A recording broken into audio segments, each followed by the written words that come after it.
கர்த்தருடைய பரிசுத்த நாமத்துக்கு மகிமை உண்டாகட்டும். இந்த காலையிலையும் அந்த யாவரையும் இயேசு நாமத்தினாலே நான் வாழ்த்தி வரவேற்கிறேன்.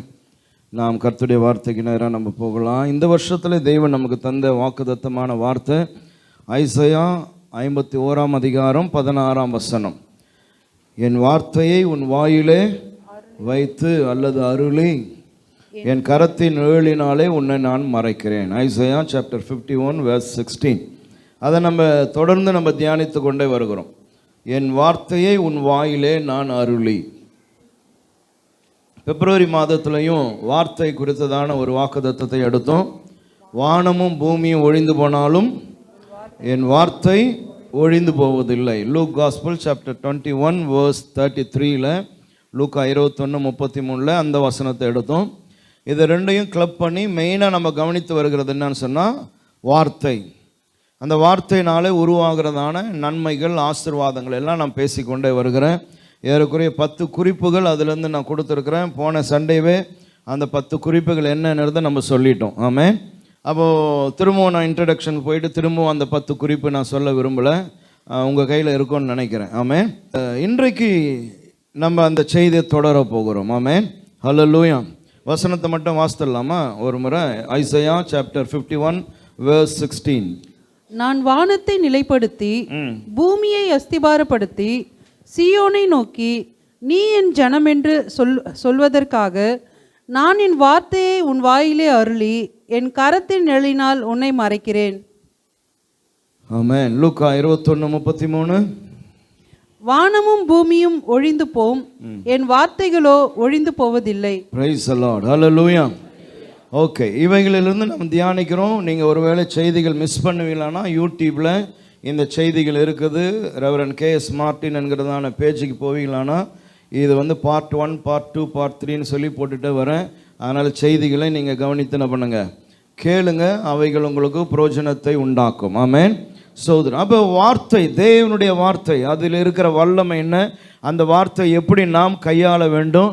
நம்முடைய நாவிலே கர்த்தர் வார்த்தையை வைக்கிறார். ஆமென்.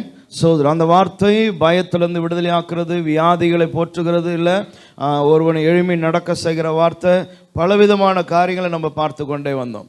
இன்றைக்கு நான் சொல்ல விரும்புகிறதான காரியம் என்னன்னு சொன்னால், இந்த வார்த்தை எப்படி ட்ராவல் ஆகுது அப்படின்றத பேசணும்னு நினைக்கிறேன்.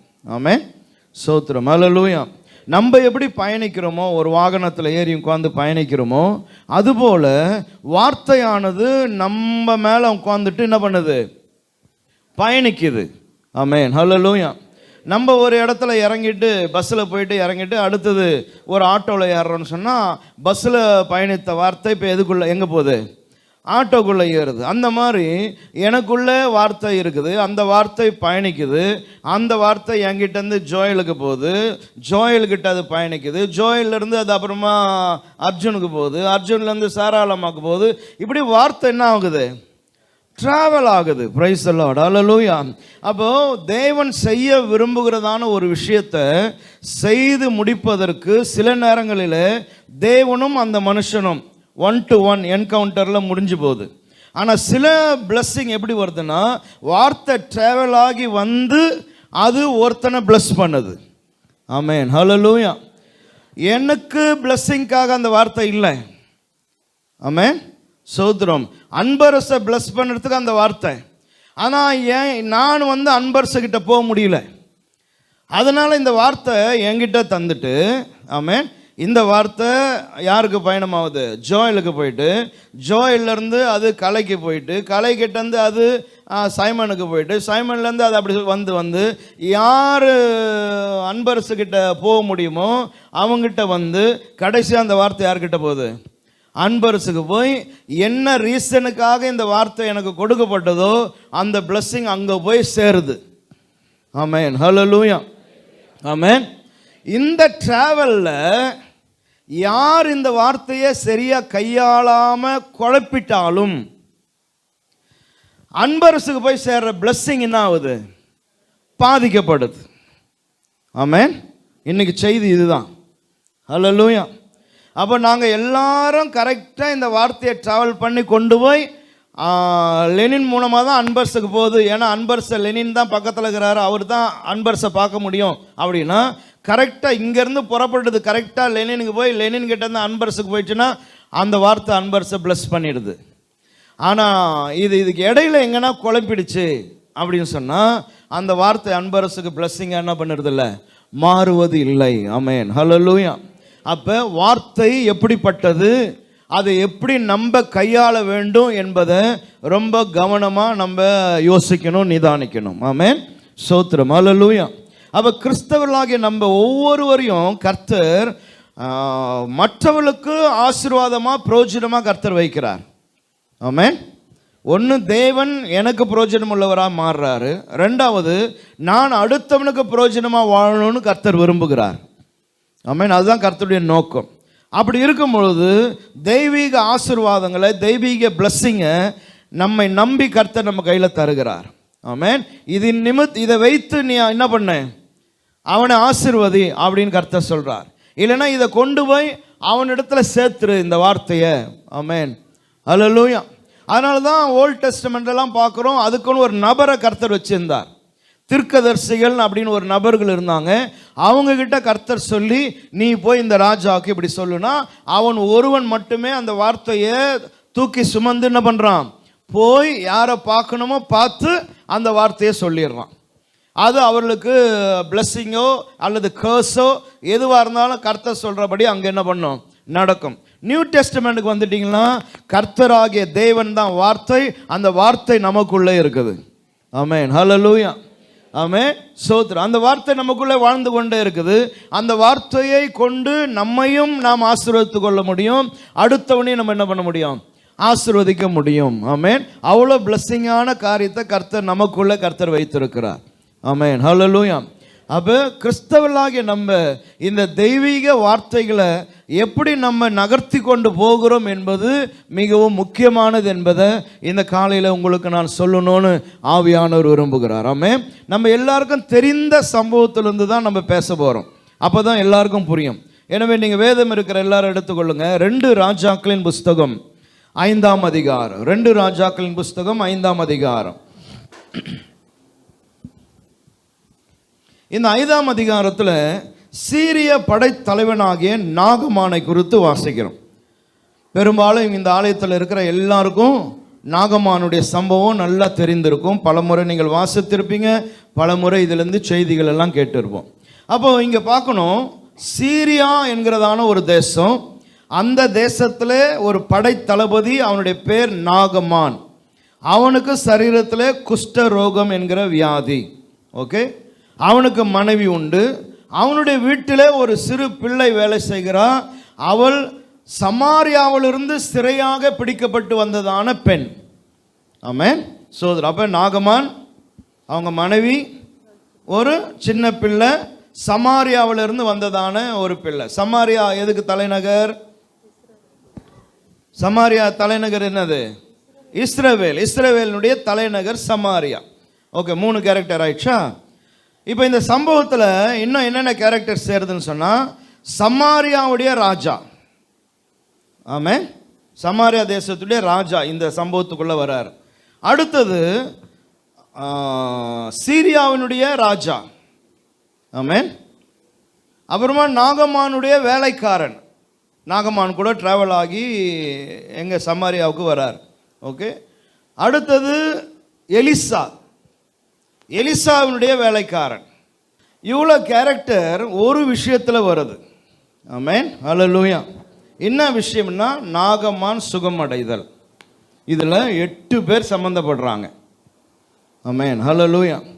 ஆனால் வார்த்தை ஒன்றே ஒன்று தான், ஒரே ஒரு வார்த்தை. அது தேவனிடத்திலிருந்து அந்த சிறு பிள்ளையினுடைய இருதயத்தில் தேவன் வைத்த ஒரு வார்த்தை. ஆமென், ஹல்லேலூயா. அந்த ஒரு வார்த்தை கரெக்டாக போயிடுச்சுன்னா யார் சுகமாயிடுவா? நாகமான் சுகமாயிடுவான். சோத்திரம்.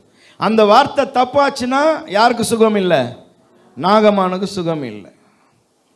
ஆமென். இப்போ சம்பவத்துக்குள்ளே போக போகிறோம். ஆமென், ஹல்லேலூயா. 1ஆம் வசனம், 2 ராஜாக்கள் 5ஆம் அதிகாரம் 1ஆம் வசனம். சீரிய ராஜாவின் படைத்தலைவனாகிய நாகமான் என்பவன். இப்போ ஒவ்வொரு கேரக்டரும் என்ன மாதிரி ஆளுங்க. ஓகே, நம்பர் 1 நாகமான் எப்படிப்பட்டவன்? தன் ஆண்டவனிடத்தில் பெரிய மனுஷனும் பெரிய மனுஷன், எண்ணிக்கை உள்ளவனுமாய் எண்ணிக்கை உள்ள. அவன் கீழே நிறைய பேர் இருக்கிறாங்க. அவனை கொண்டு கர்த்தர் சீரியாவுக்கு ரட்சிப்பை கட்டளையிட்டார். சீரியாவுக்கு ஜெயத்தை பெற்று கொடுத்ததான படைத்தளபதி. மகா பராக்கிரமசாலியாகிய அவன் சாதாரண பராக்கிரமசாலி இல்ல, மகா பராக்கிரமசாலி. குஷ்டரோகியா இருந்தான். அவன் குஷ்டரோகியா இருந்தான். ஆமென். இது யாரு? நாகமான். ஓகே, அடுத்த கேரக்டருக்கு போங்க. 2ஆம் வசனம். சீரியாவிலிருந்து தண்டுகள் புறப்பட்டு இஸ்ரவேல் தேசத்திலிருந்து ஒரு சிறு பெண்ணை சிறைப்பிடித்து கொண்டு வந்திருந்தார்கள். ஒரு சிறு பெண். அவ யாருன்னா, சீரியாவிலிருந்து எங்க சமாரியாவுக்கு யுத்தத்துக்கு போன பொழுது அந்த யுத்தத்துல சமாரியாவில இருந்து ஒரு சின்ன பொண்ணை என்ன பண்றாங்க, அடிமையா இந்த நாகமானுடைய வீட்டுக்கு கொண்டு வருகிறான். அதுதான் அந்த சின்ன பிள்ளையினுடைய கேரக்டர்.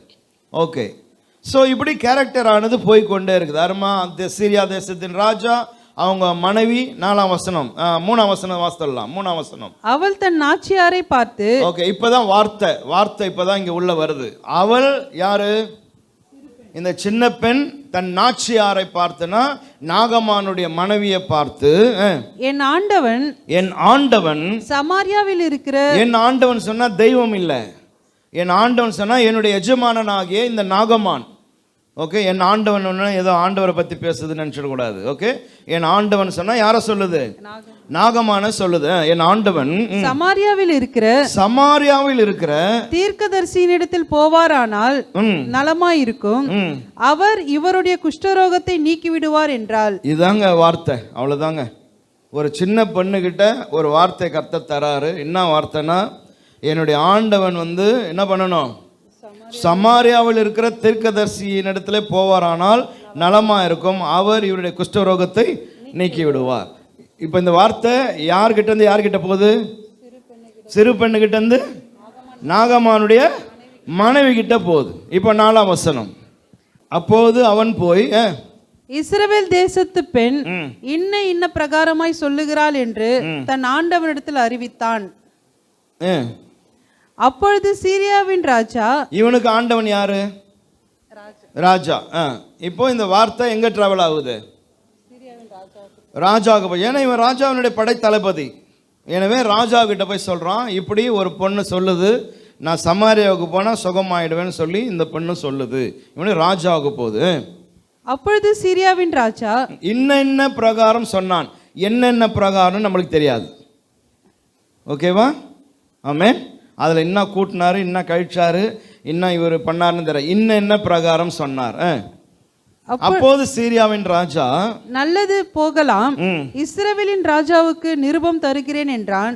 அப்படியே அவன் தன் கையிலே 10 தாலந்து வெள்ளியையும் 6000 சேக்கல் நிறை பொன்னையும் 10 மாற்று வஸ்திரங்களையும் எடுத்துக்கொண்டு போய். இப்போ என்ன வந்துடுச்சு வார்த்தையில?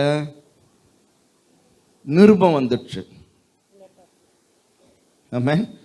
இந்த சின்ன பொண்ணு சொன்னாலா, நீ போய் ராஜாவை சந்தித்து ராஜாவுக்கிட்ட சொல்லி ராஜாவுக்கிட்ட ஒரு நிருபம் வாங்கி அந்த நாட்டு ராஜாவுக்கிட்ட எத்தனை போய் கொடுக்கணும்னு சொன்னாலா இவா? இல்லை. கவனிக்கிறீங்களா? ஆமென். ஹல்லேலூயா. ஏன் ஆண்டவர் சமாரியாவுக்கு போய் அங்கே இருக்கிற தீர்க்கதரிசியை சந்திச்சார்னா நலமாக இருக்கும், வியாதி சுகமாகும். ஆமென். ஹல்லேலூயா. ஆமென். இந்த பொண்ணுக்கு எலிசா தெரியுமானே தெரியாது. ஓகேவா? ஆனால் என் நாட்டில் இருக்கிற தீர்க்கதரிசிட்ட போனால் நலமாக இருக்கும். ஆனால் இப்போது வார்த்தை ட்ராவல் ஆகி போனதில் இன்னும் இது ஆகிப்போச்சு. இப்போ ராஜாக்களுக்குன்ற மாதிரி ஆகிப்போச்சு. எனவே இப்போ இந்த ராஜா உடனே கடிதம்லாம் எழுதி நிருபமெல்லாம் சுற்றி தயார் பண்ணிட்டார். சோத்திரம். ஆமென். இந்த நிருபத்தை வாங்கி கொண்டு பணம் பொருளெல்லாம் எடுத்துக்கொண்டு நாகமான் இப்போ எங்கே போகிறாரு? இஸ்ரவேல் ராஜாவிடத்தில் போகிறாரா? வாசிக்கணும். 6ஆம் வசனம். இஸ்ரவேலின் ராஜாவினிடத்தில் அந்த நிருபத்தை கொடுத்தான். அதிலோ, இந்த நிருபத்தை உம்மிடத்தில் என் ஊழியக்காரனாகிய நாகமான் கொண்டு வருவான், நீர் அவன் குஷ்டரோகத்தை நீக்கிவிட அவனை உம்மிடத்தில் அனுப்பியிருக்கிறேன் என்று எழுதியிருந்தது. ஓகே, அப்போ ரொம்ப சிம்பிளான வார்த்தை. அது நாகமானுக்குள்ளே போச்சு. நாகமான் போய் ராஜாவினிடத்தில் இன்னென்ன பிரகாரமாய் பேசினாங்க, எவ்வளோ நேரம் பேசினாங்க, என்ன பேசுனாங்கன்னு தெரியாது. அதனுடைய வெளிப்பாடாக ராஜா லெட்டர் எழுத ஆரம்பிச்சிட்டான். யாருக்குன்னா சீரியா தேசத்தின் ராஜாவுக்கு, சமாரியா நாட்டு ராஜாவுக்கு இவர் என்ன பண்ணுறாரு, லெட்டர்லாம் எழுதி அவனை நான் உங்ககிட்ட அனுப்புகிறேன், நீ என்ன பண்ண, குஷ்டரோகத்தை நீக்கிடணும். ஆமென். அப்போது வார்த்தை ட்ராவல் ஆகி போகும்போது எந்தெந்த வளைவு சுழிவுகள் எல்லாம் உள்ளே வருதுன்றதை பார்த்துக்கணும் நீங்கள். ஆமென். இப்போ ராஜா எழுதுகிற கடிதத்தில் என்ன இருக்குன்னா, இவனை நான் உங்கள்கிட்ட அனுப்புகிறேன், இவனை நீ என்ன பண்ணணும், சுகமாக்கி அனுப்பணும் அப்படின்னு. ஆனால் இந்த பொண்ணு சொன்ன வார்த்தை என்னன்னா, அங்கே இருக்கிற தீர்க்கதரிசியை போய் சந்திப்பாரானால், ராஜாவை போய் சந்திப்பாரானால் சொல்லலை. ஆனால் இப்போ எப்படி மாறி போச்சுன்னு சொன்னால், நீ போய் அந்த நாட்டு ராஜாவை நீ சந்திக்கணும், நான் உனக்கு ஸ்ட்ராங்காக லெட்ரு தரேன்னு சொல்லி லெட்ரு அப்படி போகுது. ஆமென். அப்போது தேவன் தருகிற சிம்பிள் வார்த்தைகள், சின்ன சின்ன வார்த்தைகள். ஆமென். ஹல்லேலூயா. இப்போ பவுலை பார்த்து சிறைச்சாலை அதிகாரி கேட்குறான், நான் ரட்சிக்கப்பட என்ன செய்யணும், அதான் அவனுடைய கேள்வி. பெரிய காரியம் நடந்துச்சு, சிறைச்சாலையெல்லாம் தவிடுபடி ஆகி எல்லாம் கதவும் திறந்துச்சு. ஆனால் எவனும் தப்பிச்சு ஓடலை. இவன் கத்தி எடுத்து தன்னைத்தானே மாய்த்து கொள்ள பார்க்குறான். பவுல் சொல்கிறான், நோ நோ நோ நோ, நீ ஒன்றும் பண்ணாத, நாங்கள்லாம் எங்கேயும் ஓடலை, இங்கே தான் இருக்கிறோன்னும் போது அவன் கேட்ட கேள்வி என்னன்னா, நான் ரட்சிக்கப்பட நான் என்ன செய்யணும். அப்போது இந்த சிம்பிளான கேள்வி அவன் வாயிலிருந்து வரும் பொழுது அதுக்கு பவுல் சரியான பதில் கொடுக்காமல் போயிருப்பாரானால் அன்று ராத்திரி அந்த குடும்பம் ரட்சிக்கப்பட்டிருக்காது. ஆமென். ஹல்லேலூயா. அப்போ வார்த்தைகளை நம்ம எப்படி கேட்குறோம், நாம் கேட்குற வார்த்தைக்கு நம்ம என்ன ரெஸ்பான்ஸ் பண்ணுகிறோம், இவை எல்லாம் சார்ந்து தான் ஒருவனுக்குள்ள ஆசீர்வாதத்தை கர்த்தர் கொண்டு போய் சேர்க்கிறார். ஆமென். ஹல்லேலூயா. ஏசப்பா சீஷில் வச்சு உட்கார வச்சுட்டு பேசினே இருக்கிறார். அப்போ அவர் சொல்கிறார், நான் போகிற வழியை நீங்கள் அறிந்திருக்கிறீங்க அப்படின்னொன்னே, எங்கே போகிறாருன்னு தெரியாத ஒருத்தன் கை தூக்கி ஒரு ஸ்டேஷன் கேட்டான், நீர் எங்கே போறீர்னு எங்களுக்கு தெரியாது, அதனால் ரூட்டும் எங்களுக்கு தெரியாது. ஆமென். ஹல்லேலூயா. அதுக்கப்புறமா ஆண்டவர் அவனுக்கு எக்ஸ்பிளனேஷன் கொடுக்க ஆரம்பித்தார். இப்படி நீங்கள் ஒவ்வொரு விஷயமா எடுத்துக்கொண்டே போங்க. ரூத்தின் சம்பவத்துக்கு போயிடுங்க. அங்கே பார்த்தா மாமியார் தான் மருமகளுக்கு சொல்கிறா, நீ போ, இப்படி காரியங்கள் என்ன பண்ண சொல்லு, செய், இப்படி நடந்துக்கும். அந்த வார்த்தையை அவள் பிடித்து கொண்டு செயல்பட்டதினாலே போவாசுக்கு மனைவியாய் மாறி அந்த வம்சத்தில் இயேசு கிறிஸ்து வர ஆரம்பித்தார். ஆமென். ஹல்லேலூயா. ஸ்தோத்திரம். அப்போ வார்த்தையை நம்ம எப்படி ரிசீவ் பண்ணி எப்படி அதை வெளியே கொண்டு போகிறோம் என்பது மிக மிக முக்கியம் என்பதை இந்த காலையில் நீங்கள் புரிந்து கொள்ளணும். இதை ரொம்ப விளையாட்டாக நீங்கள் கையாளுவீர்களானால் அநேகருடைய ஆசீர்வாதத்துக்கு நீங்கள் தடையாக இருக்கிறீர்கள் என்பதை இன்னைக்கு நான் பதிவு பண்ணுறேன். ஆமென். இதை ரொம்ப சீரியஸாக எடுக்கணும் ஒவ்வொருத்தரும். சும்மா விளையாட்டுத்தனமாக போகிற போக்கில் எதனா பேசிட்டு அடுத்தவனுடைய சாபத்துக்கு நீங்கள் காரணமாய் மாறிடக்கூடாது. தெரியலன்னா பேசக்கூடாது, தெரிஞ்சா பேசலாம். ஆமென். தெளிவாக பேசணும். ஹல்லேலூயா. அப்போ வார்த்தை கொஞ்சம் தூரத்துக்குள்ளவே, அவன் நாட்டுக்குள்ளவே, சீரியாவுக்குள்ளவே இது மாறி போச்சு. மாறி போய் 2 ராஜாக்களுக்கு நிருபங்கள் என்ற அந்த இடத்துக்கு அது போயிடுச்சு. எனவே இவருடைய கடிதத்தில் என்ன இருக்குன்னு சொன்னா, நான் அனுப்புறேன், அவனை நீ என்ன பண்ணணும், நீக்கி விடு. நீர் அவன் குஷ்டரோகத்தை நாகமான் கொண்டு வரான், இந்த லெட்டரை, இந்த நிருபத்தை உம்மிடத்தில் என் ஊழியக்காரனாகிய நாகமான் கொண்டு வருவான், நீ அவன் குஷ்டரோகத்தை நீக்கிவிட அவனை உம்மிடத்தில் அனுப்புகிறேன். ஸ்தோத்திரம். இதுவா கர்த்தர் சொன்னது? கர்த்தர் இதை சொல்லலையே. அப்ப கர்த்தர் சொல்லாத ஒன்று என்ன பண்ணிச்சு, உள்ள வந்துட்டு ராஜா சொல்றார், நான் இவனை உங்ககிட்ட அனுப்புறேன், இவனுடைய குஷ்டரோகத்தை நீ என்ன பண்ணிடணும், நீக்கி விட வேண்டும். ஆமென். ஹல்லேலூயா. அடுத்தது கீழே நீங்க வாசிங்க 7ஆம் வசனம். இஸ்ரவேலின் ராஜா அந்த நிருபத்தை வாசித்த போது அவன் தன் வஸ்திரங்களை கிழித்து கொண்டு, பத்தியா, அவன் நல்லா தானே இருந்தான் இஸ்ரவேலின் ராஜா, அவனை எதுக்கு வஸ்திரத்தை கிழிக்க வச்சிங்க? ஆமென். அவன் நல்லா ட்ரெஸ் போட்டுன்னு நல்லா உட்காந்துருந்தான் ராஜாவா. இப்போ இந்த நிருபம் கொடுத்துருப்பான் இல்லையா, சார் ஒரு லெட்ரு வந்துக்குது, நிருபம் படிப்பா, என்னடா நிருபம், யார்கிட்ட இருந்து வந்து படி, இது வந்து சீரியா ராஜாவினிடத்தில் வந்து இருக்குது அப்படி படி, என்ன இருக்குது படினா, அதில் சோன்னு சோ வராரு, அவருடைய குஷ்டரோகத்தை நீ என்ன பண்ணணும், சுகமாக்கிடணும் அப்படின்னோடனே அந்த ராஜா என்ன பண்ணுறானா, அப்போது ஒருத்தன் ட்ரெஸ்ஸை கீழ்ச்சின்னு அழுவுறதுக்கு பாருங்க, இந்த சின்ன பொண்ணா காரணம், கர்த்தருடைய வார்த்தையா காரணம்? ஆமென். இன்னென்ன பிரகாரமாய் சொன்னான்னுங்குதுல, அவங்ககிட்ட தான் நம்ம முதல் விசாரணை நடத்தணும். நீ என்னென்ன பிரகாரமாக போய் உன் ராஜா கிட்ட சொன்ன, நீ என்ன சொன்ன, அந்த பொண்ணு உன்னை வந்து அங்கே இருக்கிற தீர்க்கதரிசிக்கிட்ட தானே போக சொல்லுச்சு, நீ எதுக்கு லெட்ரு ராஜாவுக்கு கேட்டு வாங்கின, என்ன நடந்தது அப்படின்னு சொன்ன. அப்போ ஒரு படைத்தளபதியா அவனுக்குன்னு இருக்கிறதான அந்த சிஸ்டம், இது நாள் வரை யுத்தத்தை நடத்தினவன், இத்தனை நாள் வரை படைத்தளபதியாக வாழ்ந்தவன், அவன் கையாண்டதான விதம் என்னன்னா ராஜா டு ராஜா. அதுதான் எங்க தேசம் அவன் தேசம். ஆமென். இவன் எந்த தேசத்துலையும் போயிட்டு ஏதோ ஒரு வீட்டை கதவு தட்டி அங்கேயா போய் எதனா ஒன்று கேட்டு இருப்பான்? கேட்டு இருக்க மாட்டான். ஏன்னா இது அவனுக்கு பழக்கம் அல்ல. இவன் படை தளபதி. இவன் எந்த விஷயமா இருந்தாலும் யார்கிட்ட தான் பேசி பழக்கம்? அந்த நாட்டினுடைய ராஜா அல்லது அந்த நாட்டுடைய படை தளபதி. இப்படி தான் இவனுடைய பழக்கம். சோத்திரம். ஆமென். ஹல்லேலூயா.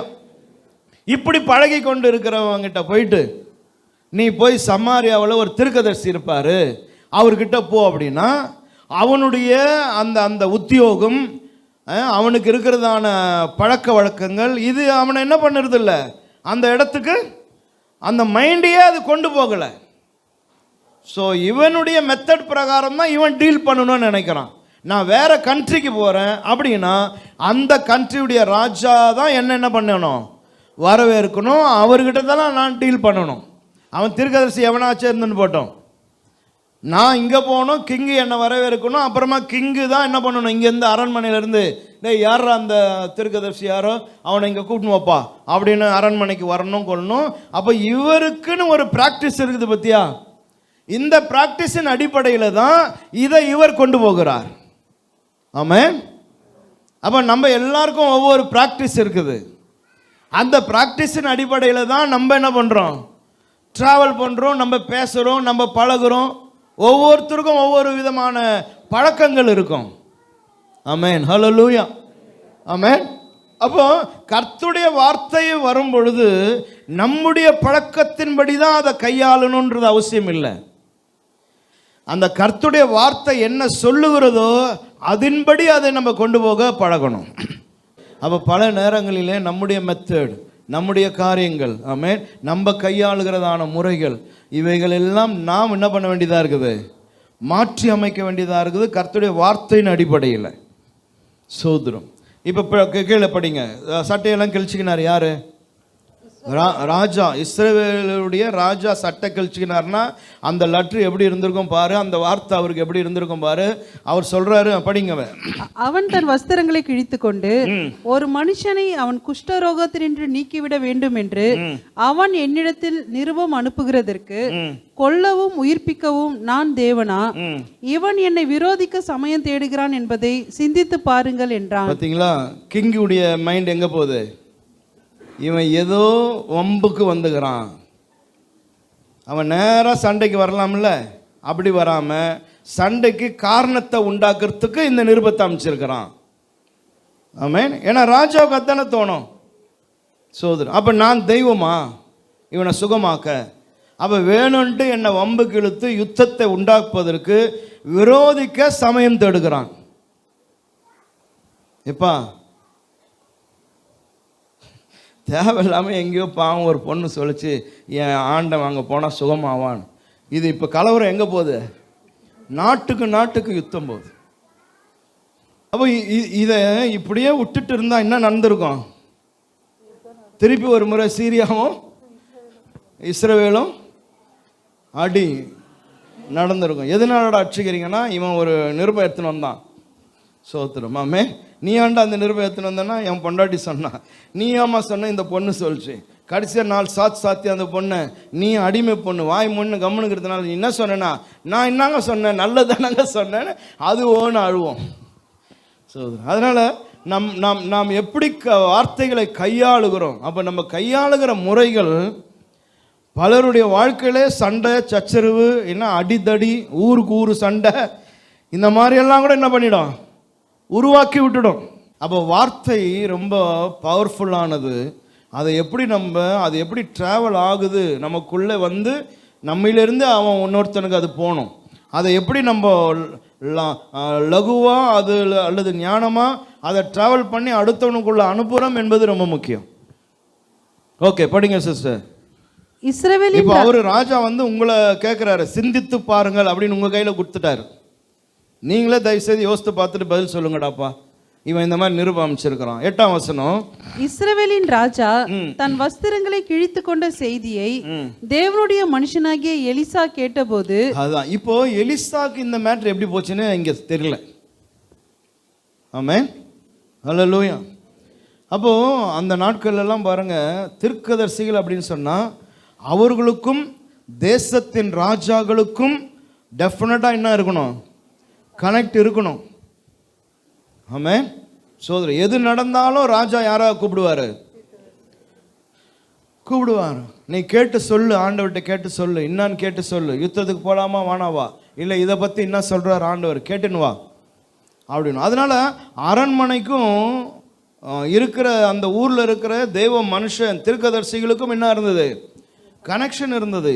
இங்கே ராஜா சட்டை கிழிச்சுன்னு இங்கே ஐயோயோன்னு இவர் கூப்பிடுறது எப்படி என்ன ஆகிப்போச்சு, எலிசாவுக்கு நியூஸ் போயிடுச்சு பாருங்க. சோத்திரம். ஆமென், ஹல்லேலூயா. ஆமென்.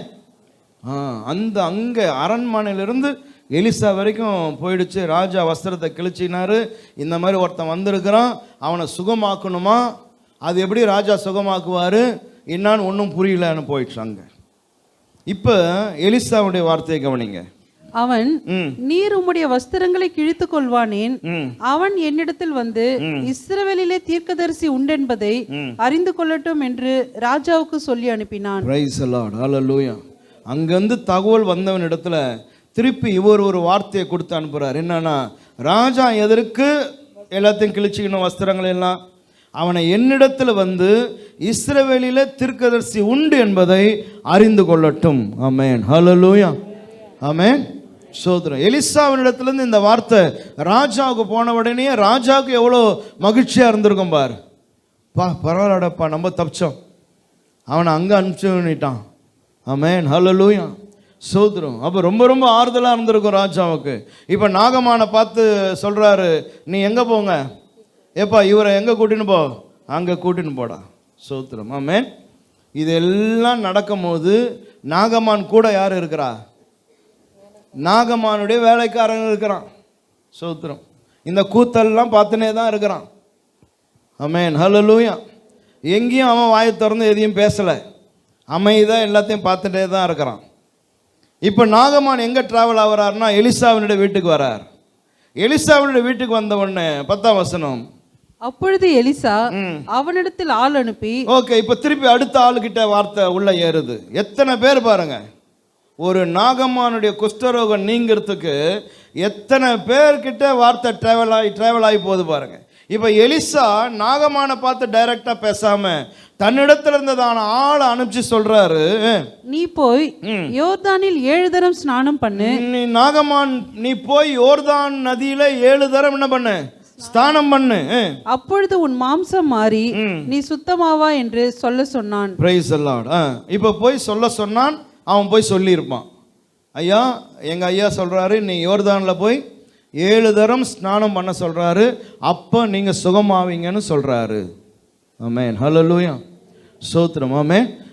இவன் தான் வாழ்க்கையில சுகத்தை பெற்றுக்கொள்வதற்காய் அவனுக்கு என்னென்ன வார்த்தைகள் எல்லாம் வந்து உழுது பாரு. ஆமென். இப்போ இந்த வார்த்தை கேட்ட உடனே ஏற்கனவே அவன் கடுப்பாக இருக்கிறான். சோதரம். ஏன்னா இஸ்ரவேல் ராஜா கிட்ட நடந்த மேட்ரு. சோதரம். எங்க ராஜா கொடுத்த லெட்டருக்கு ஒரு இதுவும் இங்கே நடக்கலை. இவ்வளோ குழப்பத்தில் இருக்கிறவனை பார்த்து நீ இப்போ எங்கே போ, யோர்தானில் போய் ஸ்நானம் பண்ணின உடனே அந்த வார்த்தை கேட்ட உடனே அவனுக்கு பயங்கரமான கோபம் வந்துருச்சு. சோத்திரம். ஆமென். நம்மளுக்காக இருந்தாலும் கோபம் வரதானே செய்யும். என்னடா போட்டு ஆளுக்கு அழகழிச்சுனே இருக்கிறீங்க, இங்கே போன்றீங்க அங்கே போன்றீங்க, அவன் என்ன நான் சட்டை கழிச்சிக்கினா நான் யுத்தத்துக்கு வரேன்றான், நான் பாட்டுன்னு சுகம் கிடைக்குமா நான் வந்து நிற்கிறேன், என்ன போய் சண்டைக்கு வந்திருக்கிறேன் அந்த ராஜா கத்துறான், என்ன ஆளு மாத்திரி அங்கேருந்து இங்கே அமிச்சா இவன் சொல்கிறான் யோர்தானுக்கு போனேன், அது அங்கேருந்தே யோர்தானுக்கு அனுப்பலாம் இல்லடா என்ன. சோத்திரம் ஆமே ஹல்லேலூயா. இந்த ஹாஸ்பிட்டலில் நம்மளை போட்டு அழகழிப்பான் பாரு, அந்த மாதிரி அழகச்சா நம்மளுக்கு டாக்டராவது கேட்குறாரு, யோ போயா வாயான்னு கத்தி விடுவோம். அந்த மாதிரி நாகமானுக்கு உச்சியில் கோபம் வந்துருச்சு. சோத்திரம். இவர் இப்போ கத்த ஆரம்பிச்சிட்டார். என்ன சொல்றாரு? அதற்கு நாகமான் கடும் கோபம் கொண்டு, சாதாரண கோபம் எல்லாம் இல்லை, கடும் கோபம் கொண்டு புறப்பட்டு போய் அவன் வெளியே வந்து நின்று தன் தேவனாகிய கர்த்தருடைய நாமத்தை தொழுது தன் கையினால் அந்த இடத்தை தடவி இவ்விதமாய் குஷ்டரோகத்தை நீக்கிவிடுவான் என்று எனக்குள் நினைத்திருந்தேன். நீ உனக்குள்ள நினைத்ததுக்கு எலிசா என்ன பண்ண முடியும்? இவருக்குள்ள ஒரு நினைப்பு, அவன் வந்து இப்படி எல்லாம் ட்ரீட்மெண்ட் பண்ணுவார் அப்படின்னு சொல்லி. ஆமென். சோத்திரம். ஹல்லேலூயா. அப்போ நாகமானுக்கு என்ன நினைப்புன்னா, இந்த மாதிரி ட்ரீட்மெண்ட் பண்ணுவார்.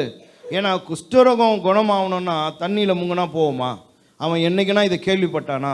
என்னைக்குனா அவன் சரித்திரத்தில் இப்படி படித்தானா? இல்லை சரித்திரத்தில் 1000 வருஷத்துக்கு முன்னாடி ஒருத்தருக்கு குஷ்டரோகம் வந்தது, அவர் 7 தரம் முங்கி எழுந்தார், நல்லா ஆயிட்டாருன்னு எதனா ஹிஸ்ட்ரி இருந்ததுன்னா நம்ம என்ன பண்ணலாம்? அதை ஃபாலோ பண்ணலாம். இந்த மாதிரி காதால் கேட்டதே கிடையாது குஷ்டரோகம் மாறுறதுக்கு. அப்போ குஷ்டரோகம் மாறணும்னா ட்ரீட்மெண்ட் எவ்வளோ ஸ்ட்ராங்காக இருக்கணும்? அப்படி தானே நம்ம எண்ணம் வேலை செய்யும். ஆமென். ஹல்லேலூயா. அப்போ அவ்வளோ எண்ணத்தோடு நான் வந்து இருக்கும்போது நீ கண்ணை மூடிட்டு, ஏசப்பா சோத்திரம் ஆண்டவரே, இவ்வளோ பிரச்சனையோடு வந்திருக்கிறாங்கப்பா, உங்கள் கண்ணுக்கு முன்னாடி இந்த பிரச்சனைலாம் ஒன்றுமே இல்லை ஆண்டவரே, மலை மாதிரி இருக்கிறதெல்லாம் புஷ்ஷுன்னு போயிடும், பனி மாதிரி எல்லாம் பனி மாதிரி போட்டோம் இயேசுவின் மூலம் ஆமென் அப்படின்னா கோவம் வருமா வராதா? ஆமென். அட்லீஸ்ட் ப்ரேயராச்சும் 5 நிமிஷம் பண்ண மூச்சு பிடிச்சி ஜோம் பண்ணி அதுக்கு ஊடால ஒரு அந்நிய பாஷெல்லாம் பேசி அப்படியெல்லாம் ஒரு குரல் எல்லாம் அப்படி அப்போதான் வந்தவனுக்கு பரவாயில்ல, நல்லா வல்லமையாக ஜோம் பண்ணார், போயிடுச்சு பொழுது அப்படின்னு போ. நீ ஒரு வல்லமையும் இல்லாமல் நீயே தூங்கு மாதிரி இருந்துன்னு, ஏசப்பா சோத்திரம் ஆண்டவரே, என்னுடைய நாமத்தினால ஜோம் பண்ணுற ஆண்டவரே, எல்லாம் நல்லா ஆகணும் ஆண்டவரே, கண்ணீரோடு கூட வந்துக்குதப்பா இந்த அம்மா, எல்லாம் துக்கம் மாறினா நீயே துக்கம் புச்ச மாதிரி ஜோம் பண்ணிக்கிறடா, உங்ககிட்ட போய் வந்த மாறுறான்னு கோவம் வரதானே செய்யும். சோத்திரம் ஆமென். ஹல்லேலூயா. அப்போ அதனால தானே சில நேரங்களில் சவுண்டு விட வேண்டியதாகுது. ஏன்னா சோத்திரம் ஆமென். இவன் கடும் கோபத்துக்கு ஆயிட்டான். அவர் சொல்றதெல்லாம் படிங்க. நான் ஸ்நானம் பண்ணி சுத்தமாகிறதற்கு இஸ்ரவேலின் தண்ணீர்கள் எல்லாவற்றை பார்க்கிலும் தமஸ்குவின் நதிகளாகிய ஆப்னாவும் பர்பாரும் நல்லதல்லவோ என்று சொல்லி உக்கிரத்தோடு திரும்பி போனான். அதான் போடா, எங்க ஊர்ல இருக்கிறதான நதியை விட உன் ஊர் யோர்தான் என்னடா பெரிய இது அப்படின்னு உக்கிர கோபத்தோடு திரும்பி போயிட்டான். சோத்திரம் ஆமென். ஹல்லேலூயா. இதே உக்கிரோகத்தோடு அவன் வண்டி ஏறி சீரியாவுக்கு வீட்டுக்கு வந்திருந்தான்னு வச்சுக்கோ, முதல் அடி அவன் பொண்டாட்டிக்கு கது திறந்தோன்னு முடிய பிடிச்சி எட்டி மெச்சு அச்சு, என்ன இவ்வளோ எங்க அவன் அந்த பொண்ணு எங்க அது கூட அவளை தூக்கி போட்டு மெச்சு அச்சு ஒழுங்காக சாமான் தொலைக்கிட்டு ஒழுங்காக சோறாக்கிட்டு இல்லாமல் என்னென்னத்தையும் ஊடால சொல்லி கொடுத்து நான் எவ்வளோ வெக்கப்பட்டுட்டு வரேன் தெரியுமா அப்படின்னு தூக்கி போட்டு மெரிச்சிட்டு இருப்பான். சோத்திரம். உக்கிர கோபத்தோடு திரும்புகிறார். அவருக்கு அவ்வளோ கோபம் வந்துடுச்சு. அப்போ பல நேரங்களில் தேவனுடைய வார்த்தைகள் எப்படியெல்லாம் நமக்குள்ளே உணர்வுகளை உண்டாக்குறதுன்றதை கவனிக்கணும். நான் அதுக்காக தான் இன்னைக்கு இந்த டாப்பிக்கே நான் பேசுகிறேன். ஆமென். பல நேரங்களில் தேவனுடைய வார்த்தைகள் நமக்கு தேவனுடைய வார்த்தையாக தோண மாட்டேங்குது. பல நேரங்களில் அது ஒரு மனுஷனுடைய வார்த்தையாக தோன்றி போகுது. அதனால் நமக்கு கோபங்கள் வந்துடுது, கசப்புகள் வந்துடுது, விரோதங்கள் வைராக்கியங்கள் எல்லாம் வந்துடுது பாருங்க. அப்போ ஏன் என்ன சொல்கிறாரு இவர் அப்படின்னுறத நிதானிக்கக்கூடியதான அந்த இடத்துக்கே பல நேரங்களில் நம்மளால் என்ன பண்ண முடியல, வர முடிய மாட்டேங்குது. ஆமென். ஹல்லேலூயா. அப்போது அந்த ஊரில் எல்லாம் இருக்குது எல்லாம், பட் ஆனால் இப்போது கர்த்தர் உன்னை இங்கே கொண்டு வந்திருக்கிறாரு. சோத்திரம் ஆமென். இங்கே யோர்தானில் போன்னு சொல்லி அவன் சொல்கிறான். அது என்ன நடக்கும்னு எனக்கு தெரியாது. அதனால் நாகமானுடைய கோபத்தில் ஒரு தவறும் இல்லை. ஆமென். அப்போ சில நேரங்களில் சிலர் கோபப்படும் பொழுது, அது வீடாக இருக்கட்டும், உறவுகளாக இருக்கட்டும், சபையாக இருக்கட்டும், எதுவாக இருந்தாலும் கோபப்படும் போது அந்த கோபத்தினுடைய நியாயம் என்ன என்பதை கவனித்து பார்க்கணும். ஆமென். நாகமானுடைய கோபம் நியாயமானது. நீங்கள் நாகமானா இருந்தாலும் நான் நாகமானா இருந்தாலும் அந்த கோபம் வரும். ஏன்னா நான் ஒரு ஆவலோடு கூட வந்திருக்கிறேன் சுகமாவோன்னு. ஆனால் அதில் நிறைய பிரச்சனைகளை உண்டாக்குறீங்க, நிறைய காரியங்கள். இப்போ எனக்கு எப்படி ஆயிடுச்சுன்னா, நான் தோல்வியோடு கூட தான் போகும் பொழுதுன்ற நிலைக்கு நான் வந்துட்டேன். அதுதான் என்ன கோபத்தை கிளறி விடுது. இவ்வளோ நேரம் நான் கோபப்படலையே, அதான் நாகமான், அதான் அவனுடைய நியாயம். நம்மளும் அவரே மாதிரி தான். எப்போ நமக்கு காரியங்கள் ஃபெயிலியராக ஆக போகுதுன்னு வருதோ அப்போ நம்மளுக்கு கோபம் வந்துடும். ஆமென். அது வரைக்கும் நம்ம தாக்கு பிடிப்போம். அப்போ நாகமானுடைய கடும் கோபத்துக்கு காரணம் அதுதான். அவன் கடும் கோபத்தோடு கூட அங்கேருந்து புறப்பட்டு போக ஆரம்பிச்சிட்டான். இப்படி அவன் புறப்பட்டு போகும்போது இவ்வளோ நேரம் கூடவே அமைதலோடு கூட இருந்ததான 13ஆம் வசனம், அவன் ஊழியக்காரன் சமீபத்தில் வந்து. அப்போ எஜமான் வேலைக்காரன்னா வேலைக்காரனுக்குன்னு ஒரு டிஸ்டன்ஸ் இருந்திருக்கும் பொழுது, அவர் ரொம்ப கிட்டெல்லாம் வந்துடக்கூடாது பொழுது, அவருக்குன்னு ஒரு எல்லை இருக்கும், அவருக்குன்னு ஒரு டிஸ்டன்ஸ் இருக்கும். அதில் தான் அவர் நிற்கணும் பொழுது. ஏன்னா இவன் படைத்தளபதி, இவன் எஜமானன். அப்போ இந்த இடத்துல தான் அவர் பாருங்க, கர்த்தர் அவனை ஏவுறார். அவன் நாகமானுடைய அருகிலே வந்து அவனை நோக்கி இன்னும் அழகாக பேசுகிறான் பார், தகப்பனே தகப்பனே. ஐயா, இதெல்லாம் நீங்கள் கற்றுக்கொள்ளணும். சோத்திரம். ஆமென். ஹல்லேலூயா. ஒருத்தன் கோபத்தின் உச்சியில் நிற்கும் போது நீயும் போய் கிருஷ்ணாலையும் பெட்ரோலையும் சேர்த்து ஊற்றின்னு இருக்கக்கூடாது. ஆமாம். சிலது ரெண்டுத்தையும் வாங்கி போய் ஊற்றிடும் ஒன்றா சேர்த்து, நல்லா குப்புடி ஏறிட்டோன்ட்டு. இன்னும் அழகான டோன், இன்னும் அழகான வார்த்தை, தகப்பனே.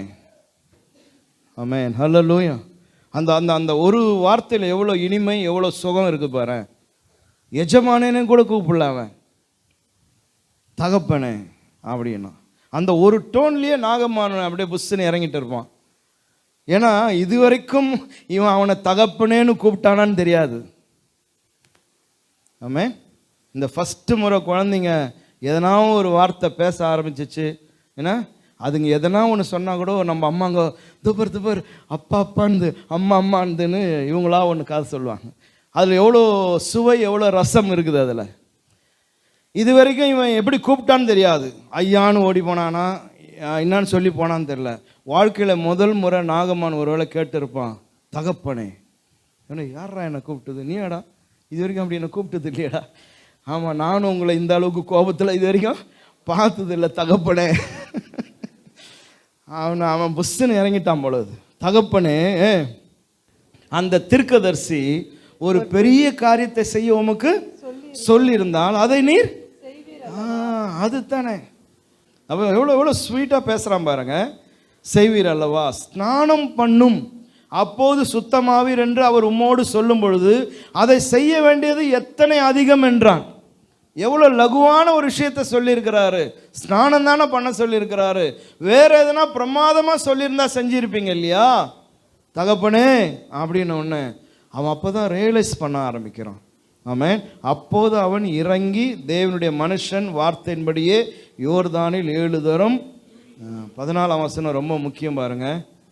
அவன் இறங்கி அவனுடைய ஊழியக்காரனுடைய வார்த்தையின்படின்னு சொல்லலை. அதுதான் மேஜிக். அங்கே என் வேலைக்காரன் சொன்ன மாதிரியே நான் இறங்கி போகிறேன்னு சொல்லலை. தேவ மனுஷனுடைய வார்த்தையின்படியே யோர்தானில் 7 தரம் முழுகின பொழுது அவன் மாம்சம் ஒரு சிறு பிள்ளையின் மாம்சத்தை போல மாறி அவன் சுத்தமானான். ஹல்லேலூயா. ஏங்க 1ஆம் வசனத்தில் ஆரம்பிச்சது 14ஆம் வசனம் வந்து முடியுது. எவ்வளோ டைம் ஆச்சு, எவ்வளோ நாள் ஆச்சுன்னு தெரியாது. ஏன்னா அந்த ஊர்லேருந்து இந்த ஊருக்கு ட்ராவல் ஆகி வந்து ராஜா கிட்ட போய் அங்கே போய் இது எத்தனை மாதத்துக்கு கதைன்னு தெரியாது. நம்மளுக்கு 14 வசனத்தில் முடிஞ்சிச்சு, நான் 1 மணி நேரத்தில் பேசிட்டேன். ஆனால் எவ்வளோ மாதம் ஆச்சோ, எவ்வளோ பணம் செலவாச்சு, இன்னும் ஏது நமக்கு இல்லை. அப்போ இன்றைக்கி காலையில் புரிந்து கொள்ளணும், தேவன் ஒருவன் மீது ஒரு சித்தம் வைத்து அவனை அதுவாய் மாற்ற வேண்டும் என்று நினைத்து வசனத்தையும் வார்த்தைகளையும் நம்ம வாயில் தரும் பொழுது, அது உன்னிடத்தில் வரும்பொழுது அதை நீ எப்படி கொண்டு போகிற, நீ உன்னை யார்கிட்ட அதை ஒப்படைக்க சொல்கிறார், அதை ஒப்படைங்க. ஆமென், ஹல்லேலூயா. அவங்கிட்ட இருந்து அது இன்னொருத்தனுக்கிட்ட போகுது. சோத்திரம், ஆமென், ஹல்லேலூயா. இப்படி தான் இந்த வார்த்தையானது இந்த 2025 வருஷம் வரைக்கும் இந்த வார்த்தையானது இந்த பூமியில் ட்ராவல் ஆகிட்டே இருக்குது. ஒருவனிடத்திலிருந்து ஒருவனிடத்திலிருந்து ஒருவனுக்கு இது போயிட்டே இருக்கு. என்னை கொண்டு கர்த்தர் சிலரை ரட்சிக்கிறார், ஜோயலை கொண்டு கர்த்தர் சிலரை ரட்சிக்கிறார், சைமனை கொண்டு, ஒவ்வொருவனையும் கொண்டும் கர்த்தர் என்ன பண்றாரு? ரட்சிக்கிறார். வார்த்தையானது அப்படியே தாவி தாவி போயிட்டே இருக்கு. நான் போக முடியாத இடத்துக்கு இன்னொருத்தன் போறான், அவன் போக முடியாத இடத்துக்கு இன்னொருத்தனை கர்த்தர் கொண்டு போகிறாரு. சோத்திரம், ஆமென், ஹல்லேலூயா. இப்படி வார்த்தை பிரயாணம் ஆயிட்டே இருக்குது இந்த பூமியில. ஆண்டவர் சொன்னார், பூமியின் கடைசி வரையும் போங்க, சீஷராக்குங்க, பிதா குமாரன் பரிசுத்தாவின் நாமத்தினால் அவர்கள் ஞானஸ்தானம் கொடுங்க, நான் உபதேசித்த யாவையும் அவங்களுக்கு என்ன பண்ணுங்க? உபதேசிங்க. அதுதான் உனக்கும் எனக்கும் தேவன் கொடுத்த கட்டளை. ஹல்லேலூயா. அப்ப இன்னைக்கு இவன் சுகமாகி நிற்கிறான் பாருங்க, அற்புதமா. சின்ன குழந்தையுடைய சரீரம் மாதிரி மாறி போச்சான். ஆமென், ஹல்லேலூயா. அதுக்கப்புறமாவும் அந்த ஸ்டோரி அப்படியே தொடருது. ஆமென். 15ஆம் வசனம்.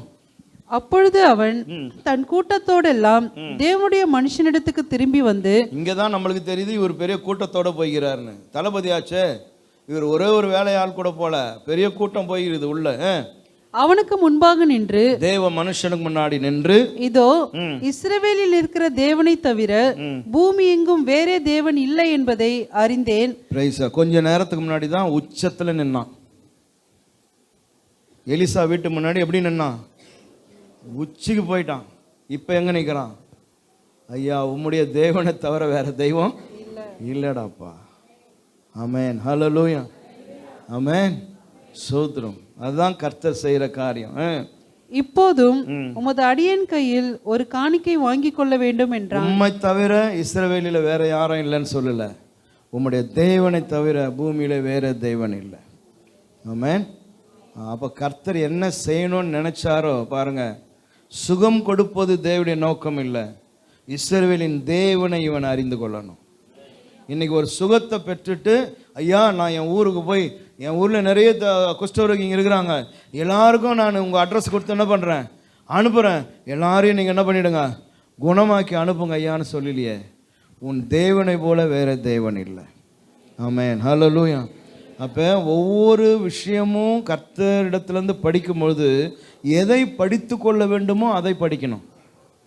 நாகமான் சொல்றான், குஷ்டரோகியை சுகமாக்க இஸ்ரவேலிலே எலிசா என்கிற ஒருவன் இருக்கிறான் என்பதை நான் கண்டு கொண்டேன்னு சொல்லல, ஒரு தேவன் இருக்கிறார் என்பதை நான் கண்டு கொண்டேன்.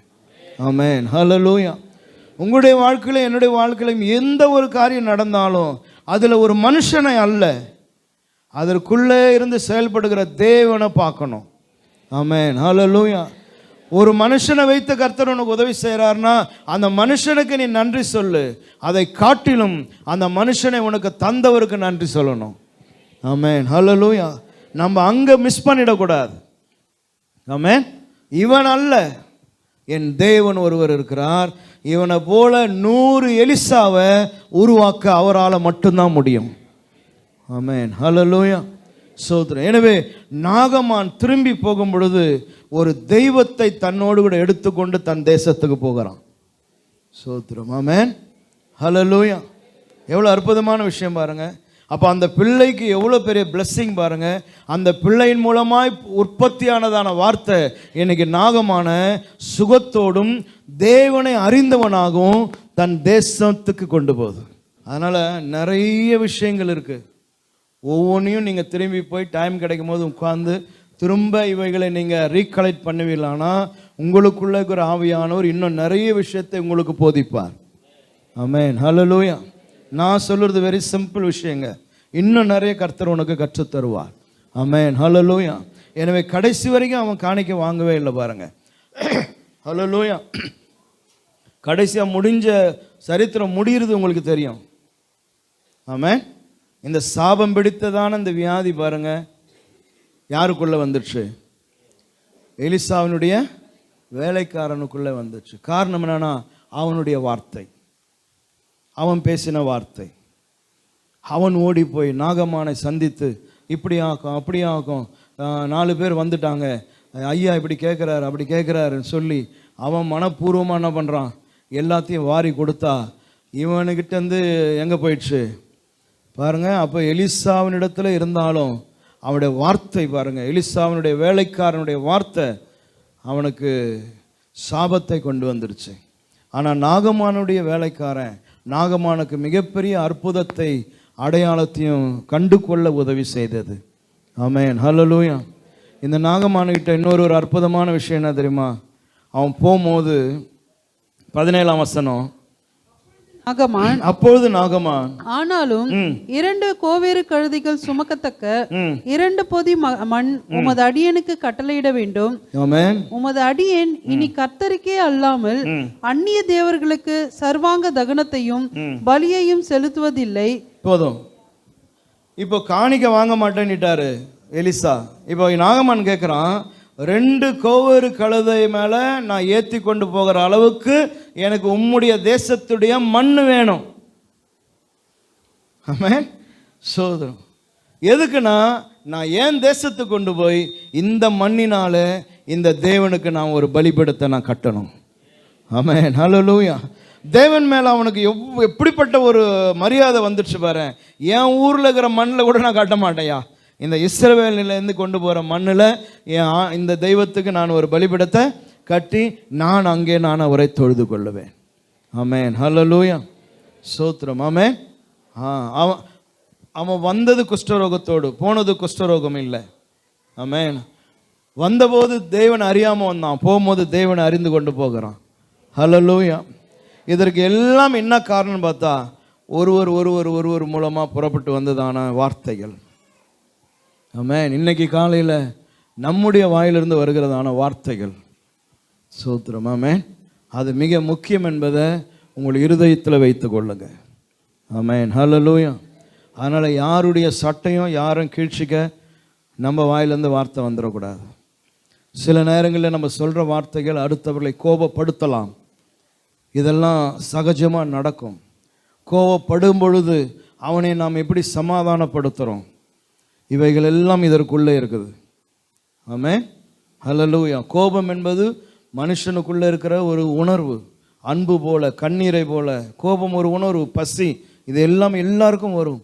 ஆனால் எப்படி அதை நாம் அருகாமையில் இருக்கிறவன் எப்படி அதை ஹேண்டில் பண்ணுறான், சோத்திரம். ஆமென், ஹல்லேலூயா. இன்னும் உன்னை கோபத்தின் உச்சிக்கு ஆக்கி நீ சுகம் பெற்று திரும்பக்கூடாதுன்னு எவனா நினைக்கிறானா, உஷாராக இருக்கணும். சிலவனுக்கு நீ சுகம் பெறுவது விரும்ப மாட்டான். நீ வாழ்நாளெல்லாம் குஷ்டரோகியாகவே இருக்கணும்னு சிலவன் நினைப்பான். நீ சுகமே ஆயிடக்கூடாதுன்னு நினைப்பான். நீ நல்லா ஆயிடக்கூடாதுன்னு நினைப்பான். ஆமென், ஹல்லேலூயா. சில வார்த்தைகள் நல் வார்த்தைகள் மாதிரி இருக்கும், ஆனால் அதற்குள்ள விஷத்தன்மைகள் இருக்கும். சிலது கடுமையான வார்த்தைகள் போல இருக்கும், அதில் உன்னுடைய ஆசீர்வாதங்கள் இருக்கும். இவைகள் எல்லாம் ஃபைண்ட் அவுட் பண்ணக்கூடிய கிருபையை தேவனிடத்திலிருந்து வாங்கிக்கணும். ஆமென். எனவே நீங்கள் each and every one should be blessing for others. நீங்கள் ஒவ்வொருவரும் மற்றவர்களுக்கு ஆசீர்வாதமாக இருங்க. கர்த்தர் உங்களை ஆசீர்வாதத்தின் வாய்க்கால்களாய் கர்த்தர் வைப்பாராக. நாம் ஜெபம் பண்ணுவோம்.